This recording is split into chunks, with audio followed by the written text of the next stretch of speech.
नमस्कार जय जगन्नाथ सांग माने अंडा तरकारी पाई मुझे नहीं 6टी अंडा 2टी आलू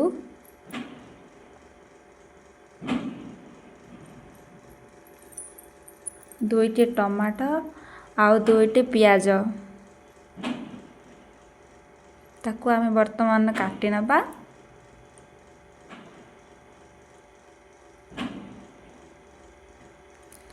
मुझे लवंग लवंग गुजराती डालचीन आउ गोटे तेजपत्र जीरा 2टा अदा खंडे रसुण बर्तमान मुझे आलू को काटी दे छोट छोट करी अंडा ताकू लुण टे पकई गैस रे सिझाई देची।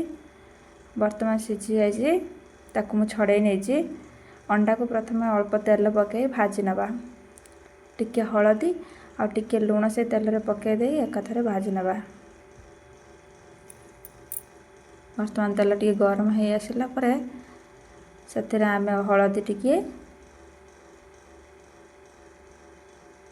आ टिके लुण पकईदबा तापर अंडा गुड़ी को से छाड़ीदबा। अंडा गुड़ी को भल भाव में भाजी नवा।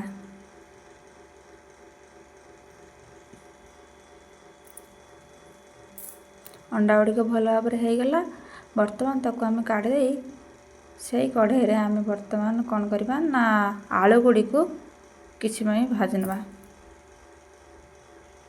आलू को टिके समय भाजी नवा भाजी देला पर ताको आम थाली को काढ़ीदबा। बर्तमान आमर आलू हो आसलानी। बर्तमान आम कढ़ार तेल टिके पकईदबा। कलर पाई मुझे नहीं चीनी नहीं फूड कलर आदौ यूज करना ही कलर टिके हो गला पर से रखी गोटा मसला पकई देसी पियाज पकई दे ताको टिके भाजी नवा।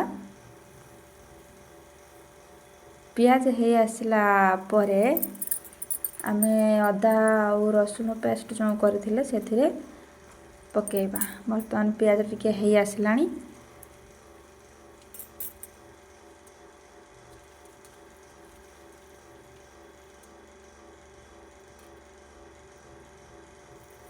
अदा और रसुण पेस्ट को आम पकई देकी ताको टिके भाजी नबा। टिके कषिलेला परे सेतरे टिके हलदी टिके मीट मसला टिके धनिया पाउडर पकई दे ताको कषि नबा। एबे पकई देबा कटा हेतबा टमाटो को टिके समय कषि दबा।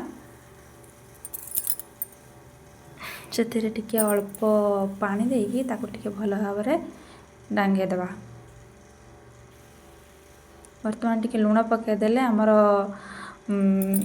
टमाटो गुड़िक सीझीज ताको टिके भल भाव में कषि नेबा। टमाटो सीझा बंद टिके कषिबा। आमर मसला रेडी हो गला पर से पकई देबा हमर आलू को भजा होइतबा आलू को पकई देबा ताको पुणी कषि नेबा। आलू को टिके समय कषि नेबा पर से आम दे देबा अंडा पुणी ताको भल भाव में टिके कषि नेबा।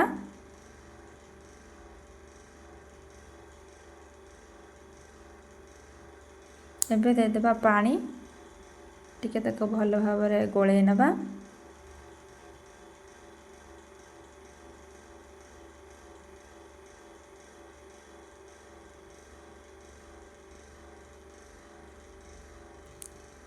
टिके समय ताको फुटिया पाई छाड़ी देबा आ ढांकी देले टिके आलू टिके भल से भाव सीझी जीवो अंडा भी टिके भल से सीझी जीवो।